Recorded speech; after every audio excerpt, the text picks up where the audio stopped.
کہاں سے انہیں راستہ سجائی دے گا؟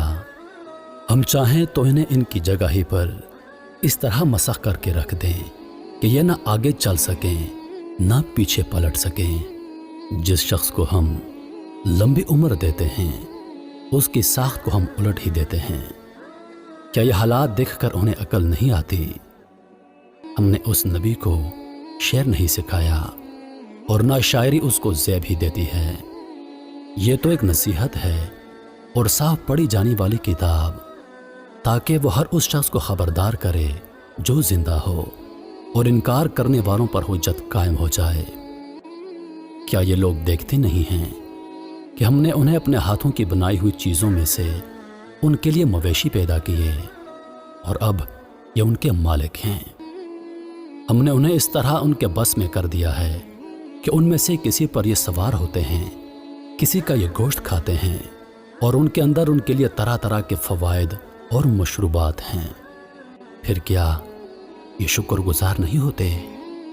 یہ سب کچھ ہوتے ہوئے انہوں نے اللہ کے سوا دوسرے خدا بنا لیے ہیں اور یہ امید رکھتے ہیں کہ ان کی مدد کی جائے گی۔ وہ ان کی کوئی مدد نہیں کر سکتے، بلکہ یہ لوگ الٹے ان کے لیے حاضر باش لشکر بنے ہوئے ہیں۔ اچھا، جو باتیں یہ بنا رہے ہیں وہ تمہیں رنجیدہ نہ کریں، ان کی چھپی اور کھلی سب باتوں کو ہم جانتے ہیں۔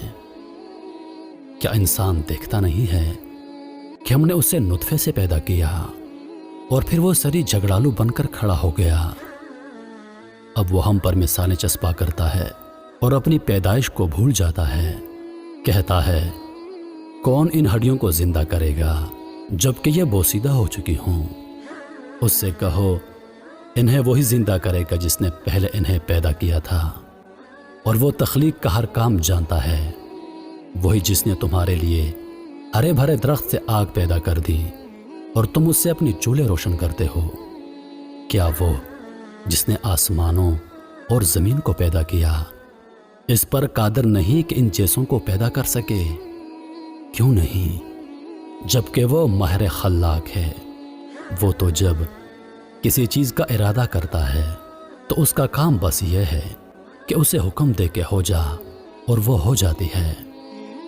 پاک ہے وہ ذات جس کے ہاتھ میں ہر چیز کا مکمل اقتدار ہے، اور اسی کی طرف تم پلٹائے جانے والے ہو۔